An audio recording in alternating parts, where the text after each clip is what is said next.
Good morning and happy Tuesday. Thanks for waking up with us here on First Alert. For this morning, I'm Miles Staten. A public meeting packed in a Metro East village for an issue that wasn't even on the agenda. Take a look at this. A water main broke here in Overland last night just around 3 a.m., waking up residents as water gushed out from the street. And as you can see, crews are hard at work getting water back to the people ASAP.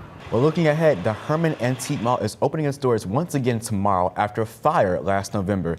This is video from the day of the fire, and you can see just how badly the building was damaged. What was meant to be a weekend of fun, celebration, and community here at Pride Fest turned to a chaotic altercation, leaving many people arrested and people injured. Well, what better day than a hot Friday like today to celebrate July 11th, or should I say 7-11, than with a Slurpee. Animal Control is looking through photos, videos, and documents to see if the dogs are dangerous. And if they are, the owner will have to comply with strict rules. And if he doesn't, his dogs might be euthanized. Starting today, St. Louis residents will have a new way to get help during emergency situations.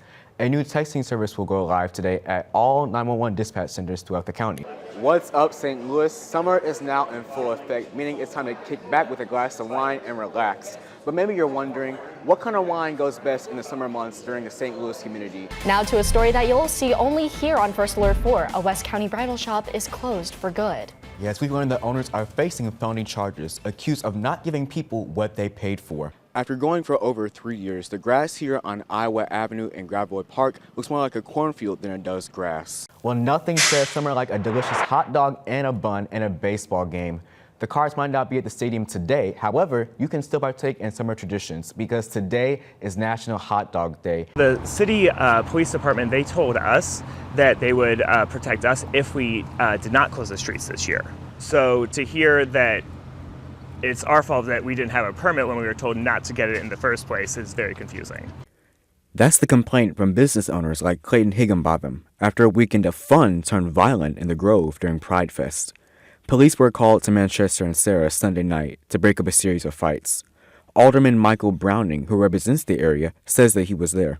Unfortunately, the past 2 years we've seen something that's distinctly different, a different crowd coming down, composed of people who are either too young to enter the bars or are people that are just kids. Police say 4 19-year-olds are responsible for initiating the fights and are now in police custody. Browning tells me the bars didn't have anything to do with the chaos that ensued. People I saw, they weren't even trying to go inside the bars. They were bringing their own alcohol, bringing their own drugs, doing them here in the street, and their own guns. And when you mix those things with youth, it ends terribly. And now, business owners and city leaders are coming up with ways to prevent violence like this from breaking out again next year. We're going to get together with Kara Spencer, all of the business owners and everything, and really work with her and the city police department and everybody. I would hope that we would be able to close the streets again next year and be able to have more checkpoints and like security and everything like that out here.